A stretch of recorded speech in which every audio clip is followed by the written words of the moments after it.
Presented by Nancy Films and Music, Gandhrain Chowk. Mummy गए फसरी लगा के रह गए तुम हम घर में। मम्मी गए घर में। माई गए फसरी लगा के मर जैतों हम घर में। माई गए फसरी लगा के मर जैतों हम घर में। दहेज के कारण नहैया बिया की रहे चिकलेस में, की रहे चिकलेस में। माई गए फसरी लगा के मर जैतों हम घर में।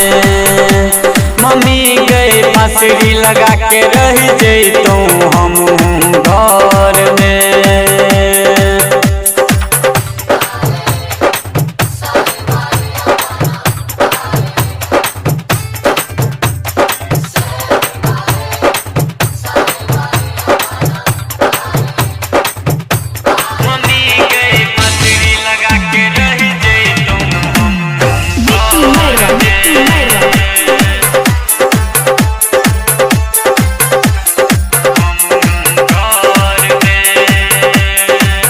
कियो 2 लाख मांगे, कियो 4 लाख मांगे, कियो मांगे माँ 5 भर सोन गे, सोन गे। कियो कहैया गोर, कियो कहैया कारी, तोरा सब इनकार गे, कार गे।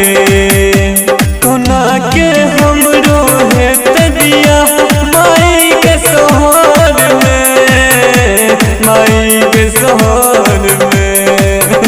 कि मन हैया हमर जैतों माई के घर में। कि मन हैया मर जैतों माई के घर में।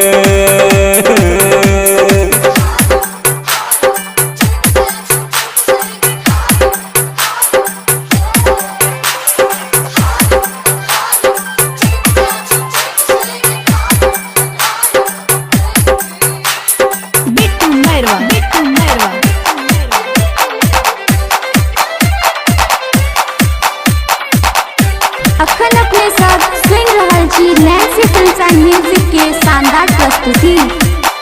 लिखा राइटर न जामी दहेज पर गीत गावा, दुलार बर समिया गे, समिया गे।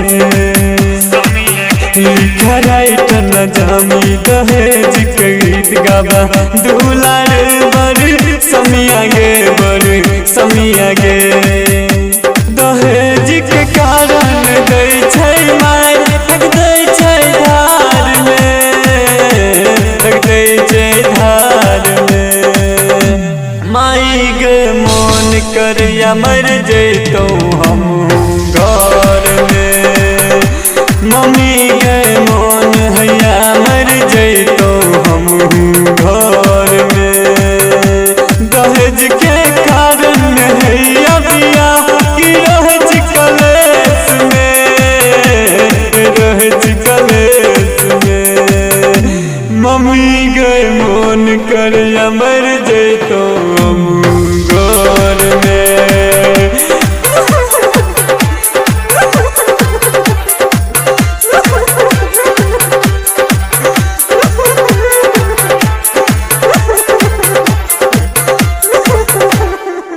Presented by Nancy Films and Music, Gandhrain Chowk.